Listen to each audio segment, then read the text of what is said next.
Moi, c'est Stéphane Leblanc. Je suis journaliste culinaire depuis 16 ans et en 16 ans, j'en ai rencontré des chefs. J'ai fait des reportages dans leurs restaurants, j'ai goûté leurs plats les plus fous, mais je dois vous faire un aveu, une fois rentré chez moi, je cuisine un peu comme une quiche.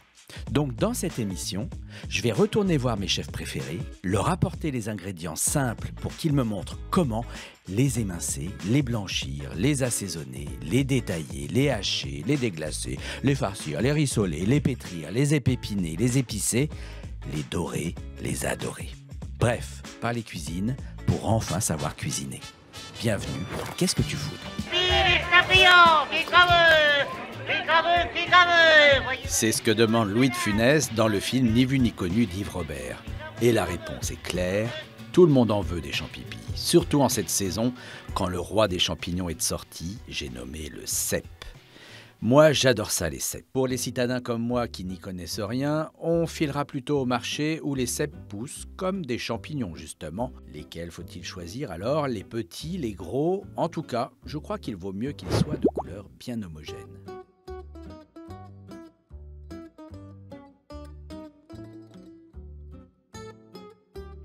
Moi, je préfère les cèpes et girolles. Oui, je pense que ce sera plutôt les cèpes. Et pour quelle raison? Parce que j'adore les cèpes. Une poêlée aux cèpes, et puis ça me rappelle les vacances à la montagne, donc voilà. Ah, je pense que j'ai acheté des cèpes et puis aussi une poêlée de girolles aussi. Que je vais faire à la poêle, ça va être très bien. Alors justement, on hésitait entre les girolles et les trompettes de la mort. Puis en risotto, avec des coquilles Saint-Jacques. Oh, très simple, juste en fine lamelle avec un petit peu d'ail et d'oignon, et juste pour accompagner le goût du cèpe. Mais... Quelques herbes et c'est quand même assez sympa. Sur la poêle froide et après avec de l'huile. Et les trompettes de la mort certainement à la crème, peut-être avec des pâtes ou en risotto. Et les girolles sautées à l'ail et au persil. Je les coupe, je les nettoie un petit peu, je les coupe et puis je les fais cuire à l'huile, un petit peu d'huile d'olive et puis juste griller, sel, poivre, un peu d'échalote et c'est bon. J'ai des souvenirs quand on était jeune, effectivement, où on allait faire la cueillette des cèpes lorsqu'il avait plu pendant l'été, il y avait les cèpes qui remontaient, donc voilà. Quand l'automne vient, j'ai mes filles qui me disent que c'est le mood automne, voilà, les jours sont plus courts, on a une belle lumière, on va marcher en forêt et voilà, c'est un peu l'odeur de la terre qui revient et c'est beau. C'était très très agréable. On se promenait en famille, dans la forêt, c'était vraiment des souvenirs très très chaleureux. Je ne sais pas comment les décrire. Et trouver les champignons, c'est très excitant. Oh là, qu'est-ce qu'ils sont beaux ces cèpes, je pense qu'ils seront parfaits. Rien que de les voir, ça me donne envie d'une belle assiette fumante et bien réconfortante. Tiens, on va aller chez Drouan. Depuis le 2022, ils ont un jeune chef, Romain Van Tienen, pour qui le champignon est une passion. Il a accepté de nous accueillir dans ses cuisines. Mais au fait, Cécile, des champignons, on en mange depuis longtemps ? Hallucinogène, comestible, meurtrier, attention, le champignon n'est pas toujours bon. Et ça fait des milliers d'années que les humains le goûtent, le testent et parfois en font les frais. En cuisine, on l'aurait déjà intégré il y a, tenez-vous bien, 13 000 ans. Des traces archéologiques montrent qu'on pratiquait déjà à cette époque la cueillette au Chili. Si on revient vers chez nous, le champignon n'avait pas bonne réputation au Moyen-Âge. Plus les aliments poussaient proches de la terre, moins les nobles en voulaient dans leur assiette. Autant dire que le champignon, très peu pour eux.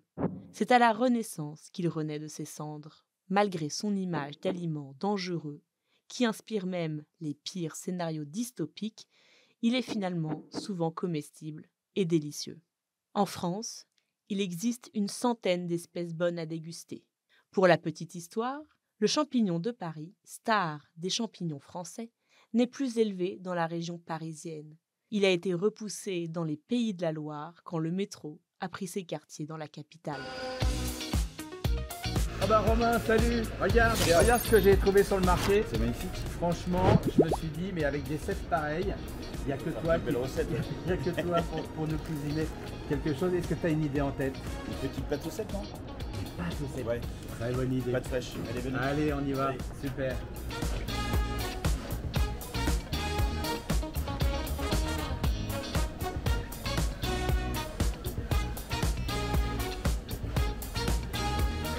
Bien, ça déconfit. Ok. Je pense que tu sauras en faire bon usage.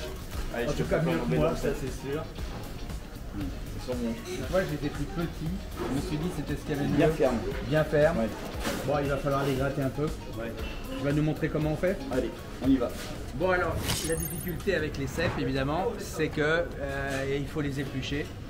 C'est là qu'il faut enlever la terre. C'est ça. Mais enlever le moins de champignons possible, c'est quoi ton truc pour ça? Un petit couteau Ouais. à dents, pas avec. Et de l'éplucher légèrement. Ah ouais, c'est très délicat. C'est ça. Mais tu le passes pas du tout sous l'eau en fait, hein? Pas maintenant. Pas maintenant. Un petit peu plus tard. Un peu plus tard, ouais.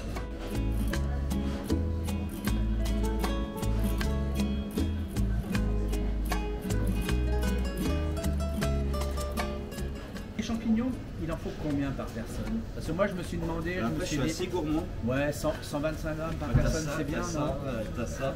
Ça, c'est bon pour moi. Là, je vais nettoyer un petit peu le champignon. Ah ouais, juste avec un pinceau. Un petit pinceau comme Et ça. pas sous Pas trop d'eau. pas sous l'eau, c'est un robinet Non. en fait. Non, non. Jamais. Ouais, c'est quand même un travail de patience, hein. Un travail d'amour. Ouais, tu mets combien de temps là? Tu mets 30 secondes par champignon? C'est ça, à peu près. Alors là, Ouais. ils sont taillés, Voilà. ils sont lavés. Maintenant, Exactement. il va quand même falloir les couper. Tu les coupes en C'est combien? ça. En 2, en 4? Bah, pour la pâte au sec, moi j'aime bien, comme tu as dit tout à l'heure, de la mâche. Je fais ça, hop. Donc en fait, tu les coupes en 4. En 4. Et tu détaches pas le chapeau du pied, hein? C'est plus élégant comme ça. Ouais. Après, tu sais, à la cuisson, il va se détacher, Ouais, ça mais, va se détacher tout seul. mais quand tu es cuisinier, tu sais, tu vois ça. Tu sais, c'est sexy, c'est élégant. Ouais. Oui. Finalement, tes cèpes, tu vas les snacker rapidement, Ouais. 2 minutes, Je vais les poêler. et puis après c'est nickel, tout sera prêt. On y va. Tu vas les poser, tu vas les réserver comme on dit, Ouais, Hein c'est ça. le temps de faire les pâtes tout à Le l'heure. temps de cuire les pâtes. Ouais.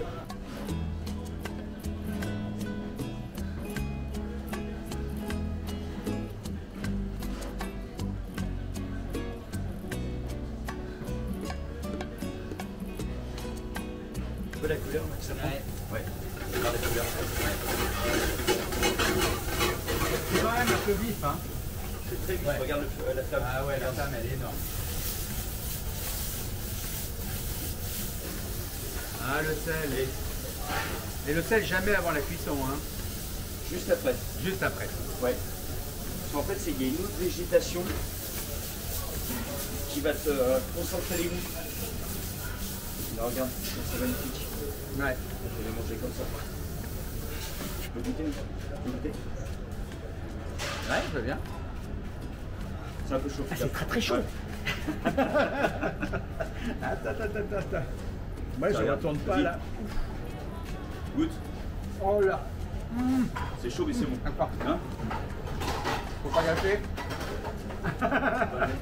Explique-moi, c'est quoi ces pâtes? Parce que c'est des pâtes fraîches. Tu m'as dit oui, Ouais, oui, on c'est va des faire pâtes des pâtes fraîches. fraîches, très bien. C'est les pâtes fraîches. Mais c'est- Mafaldi. Des mafaldines. Ouais, des mafaldi. Faites maison. Et ça se trouve facilement dans le commerce?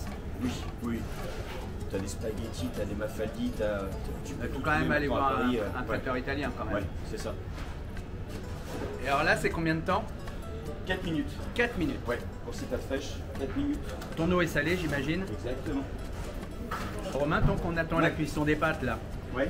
t'as une histoire personnelle à nous raconter autour des champignons, des cèpes? Est-ce que tu allais cueillir des champignons quand tu étais Ouais, petit? bah, je viens en de forêt? Berry. Ah Je bah viens ouais. de Berry, du centre de la France. Ouais. Avec mon père, on allait, c'est un peu cliché, mais dans la forêt, chercher des cèpes, des girolles dans la forêt de Troncet. Ouais.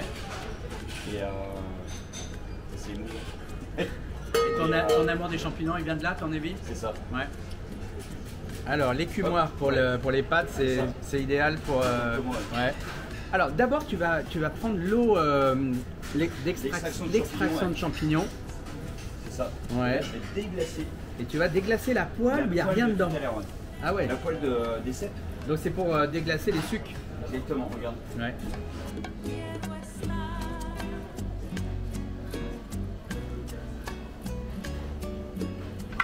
Pas la poêle.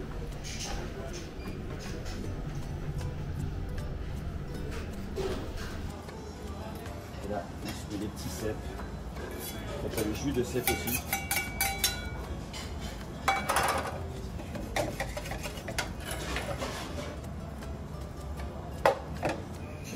On goûte? Ah oui, on Ouais, allez. Bon, Romain, la recette est terminée. Maintenant, il va falloir passer au dressage de l'assiette. Est-ce que tu as un truc pour faire une belle assiette? Parce qu'un plat de pâtes, souvent, c'est un peu mastoc, un peu moche. Ouais. Est-ce que tu as un truc, toi? J'ai une petite gourmandise que j'adore. Ouais. C'est je rajoute un jaune d'œuf confit. Jaune d'œuf confit. Ouais. Confit dans quoi? Confit dans l'eau de mer. Dans l'eau de On mer? appelle ça l'eau de mer. Ouais, c'est-à-dire de l'eau salée, en fait. C'est ça, l'eau salée.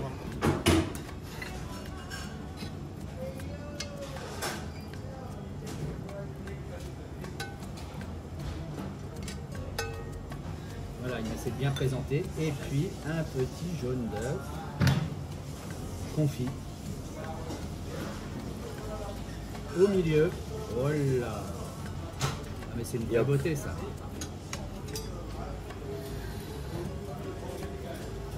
Bah, ça met tout de suite en appétit, il n'y a plus qu'à goûter. Ouais. Allez, go. Hein? On y va.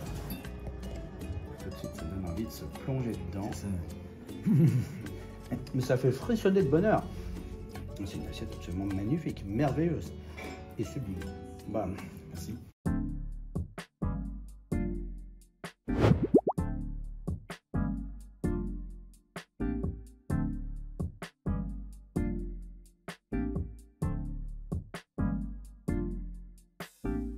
Les champignons, vous n'avez pas fini d'en souper, surtout si vous cédez à la tentation d'ouvrir le livre de cuisine de la chef britannique Claire Thompson. Ça s'appelle Champignons et c'est édité par Webedia. Envie d'une bonne petite soupe, d'un burger aux champignons, d'une pizza blanche, d'une tourte ou de lasagne? Le mérite de Claire Thompson, c'est qu'elle vous donne la recette en vous laissant libre d'utiliser le champignon que vous voulez. Et là, rien que d'en parler, je repense au cèpe et je vois l'automne qui s'invite en cuisine. Et puis il n'y a pas que les plats, mais aussi les condiments, comme ce petit ketchup de champignons maison de couleur brune parce qu'il n'y a pas de tomates, mais que des bonnes choses pour twister vos plats avec originalité tout en réchauffant vos papilles. La meilleure pâtissière au monde passe en mode tout chocolat et dans un écrin de choix, le rez-de-chaussée du bâtiment historique de la Samaritaine au pied du Pont-Neuf. Destination Nina Métayer. L'espace se présente comme un wagon de train en suspension au milieu du grand magasin.